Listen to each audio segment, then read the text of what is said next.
Essa semana vai ser marcada pela tal apresentação do arcabouço fiscal. O governo vai apresentar um arcabouço fiscal e vai ficar na esperança de que o Roberto Campos Neto reduza a taxa de juros. Como é que você está lendo essa questão Banco Central versus Ministério da Fazenda?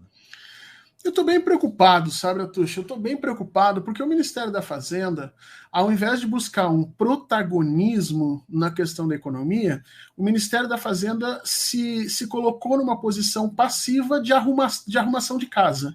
Então, o Ministério da Fazenda está arrumando a casa para que o protagonismo venha do Campos Neto ao baixar os juros.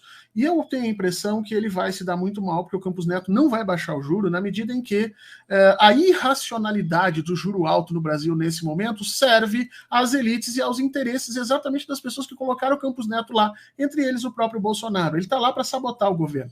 Então era preciso que o Ministério da Economia tomasse uma posição muito mais proativa do que está tomando, muito mais para cima do que efetivamente simplesmente esperando que outros agentes tomem decisões para que a coisa possa andar. E você lembrou muito bem aqui. Esse arcabouço tributário tem chance pequeníssima de ser aprovado. E eu explico por que tem chance de ser aprovado. O sistema fiscal tributário brasileiro é extremamente ineficaz, injusto, tudo que você possa imaginar de ruim ele tem, né?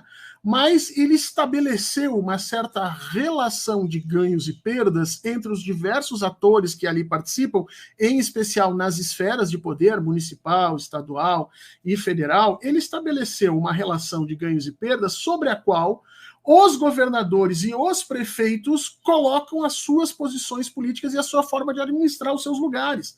E você não consegue fazer essa troca sem necessariamente o apoio de todos esses grupos. Ainda mais num parlamento que nos é franca e claramente contrário, hostil e agressivo. Eu tenho a impressão, Atush, que nós vamos cair numa grande armadilha.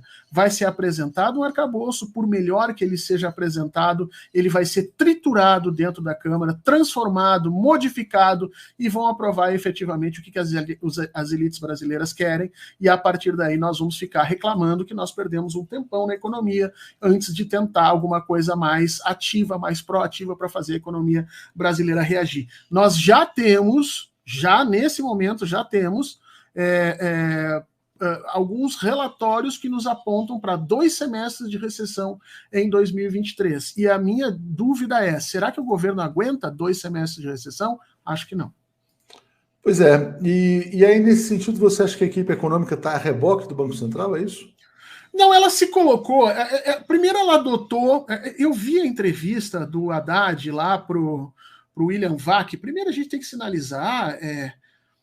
O coitadinho, assim, dá pena o jornalismo brasileiro quando você tem uma figura como William Vac repetindo aquele monte de absurdo que ele repetiu de forma agressiva como ele fez. O jornalismo brasileiro acha que ser desrespeitoso, agressivo, conservador e incapaz de entender novas ideias é ser bom jornalista.